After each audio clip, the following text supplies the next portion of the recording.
acknowledge God and what He has done in my life and yours too. You may not realize it. I had a dream at probably 3:30 of I should say I prayed in tongues, warring because an angel woke me up the night before last. And then last night I just knew that I should pray in tongues.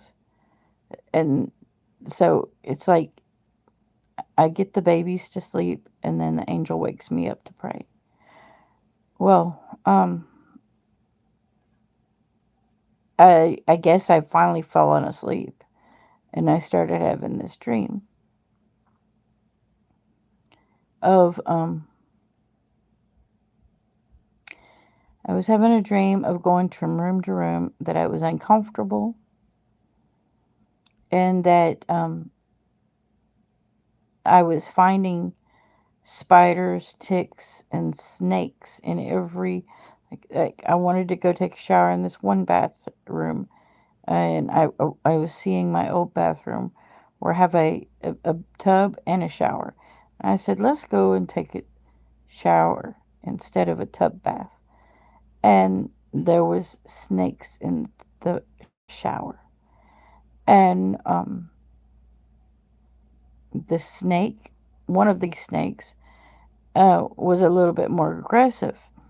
And I heard it like,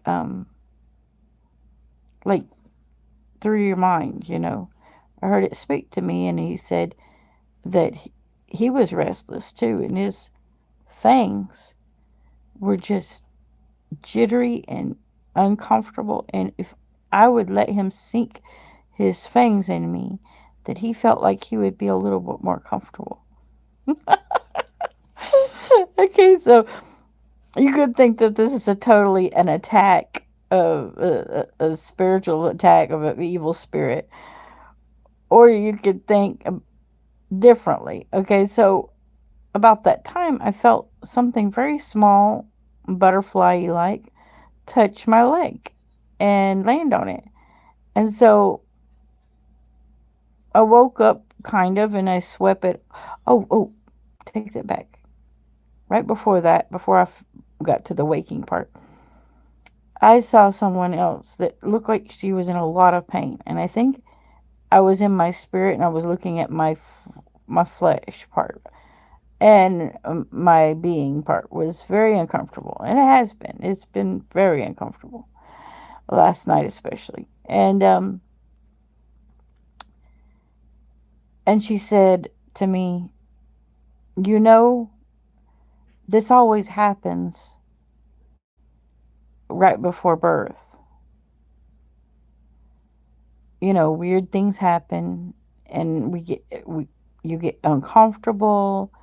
And I'll go, yeah, you're right. But who's having a baby? Like, I'm not having a baby. So, then I get to thinking, oh, the birthing pains of the earth.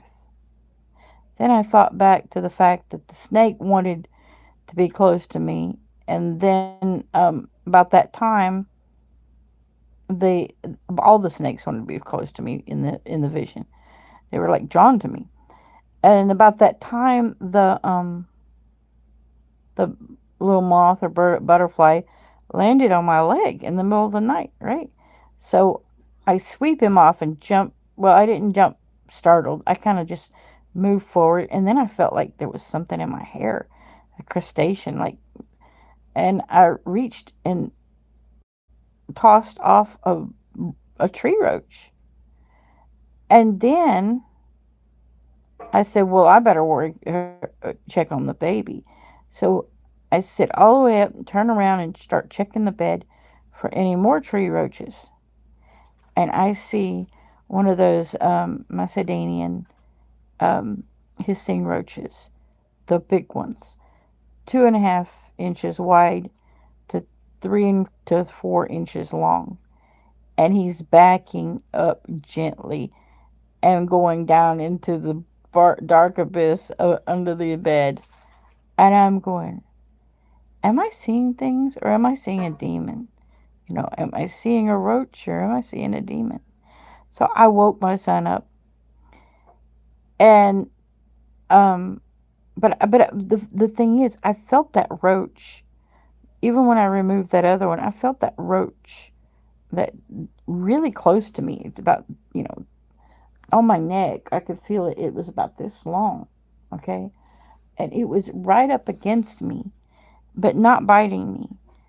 Because I laid there for a second, just kind of feeling everything out. Because there's some, if you get a scorpion on you, you don't want to grab that thing and try to remove it. You need to stay calm. You want that scorpion to be calm too, right? I live in Texas. I haven't had one on me recently, but I had one on me when I was a kid, and I know you don't want to frighten an insect. So, I got to thinking, why was that thing so close? And I got the baby up and made him move to a different bed. I said, until we figure out what's going on, we are not going to sleep with no hissing roach. So, and I got over here in the recliner, and I noticed from the garage there were more tree roaches coming in. And I killed one with my shoe. But I was still thinking, if I'm admitting the light of God and the rapture, or, God's not saying rapture. I know there's a lot of people saying rapture. He's saying that it's an unrapture, that He's taking out the enemy. He is taking out our captors. We have been taken in captive, and He's going to take out the captors. Okay? Um, in our prayer calls. Okay? And then this morning, He talked about time changes. But He did not talk about leaving. Hi, Renee. How are you? Oh, yes, I'm a little bumfuzzled. I didn't sleep much because I've been warring in the spirit. Um, because, again, I named this um, September 17th, 2025, because God gave me a word a long time ago that I was going to wake up to a whole new world. So, again, what's new? So far, all I can see is that all these tales of the the unrapture is passed about, and there's even a group, I mean a Spanish Mexican group that is telling their client, their parishioners, their churchgoers, to um, stay away from the windows, especially if you see the lights flickering, um, and don't go looking for this trumpet sound, that this is an unrapture. Um, if it is, then maybe these roaches are trying to cling to someone who has the light. There's scriptures about people and beings being attracted to those who are the shiny ones. And I I don't know. I don't know, and I don't want to not believe, but I have to believe that. Well, I know what I want. I want to go home. I want to go to heaven. Um, but if Jesus is Yeshua Hamashiach is coming here, then that is a great thing too. Yes, we do need to party, because the as long as we are considered righteous, we are going to be in the reign of Yahuwah. And if we are considered unrighteous, we are going to be unraptured. We are going to be taken away with the wicked, which is what is happening. And the 3 days of darkness that everybody's talking about, God gave me a right sizing on that on yesterday from Nehemiah chapter 6. Go check it out. I have a short and a long on the 3 days of darkness. Um, so,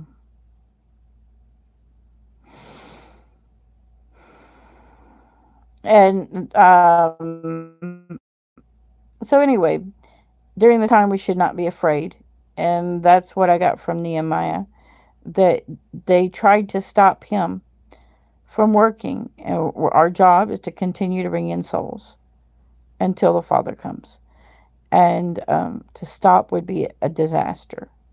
Okay? And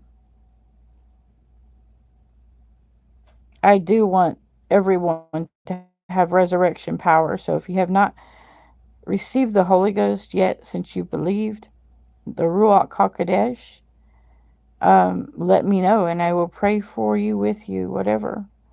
Because that is the resurrection power.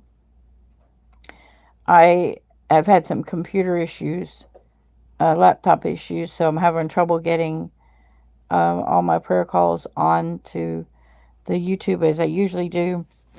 And I'm going to work on that again tomorrow. I mean, today, if possible. I do have some office work I have to do today. And I think God knows it and spared me from having to. I could not get on the prayer call at the proper time. I kept trying and kept trying. And so suddenly some people came off of it because I guess they had to go to work or something. And I was able to get at least the verses for the prayer call today. And so take a chance and look at what I've already uploaded for the 3 days of darkness, which is Nephilim. Oh my goodness. Nehemiah. Sorry, Nehemiah chapter 6. God bless you. Have a great day. I'll catch you later.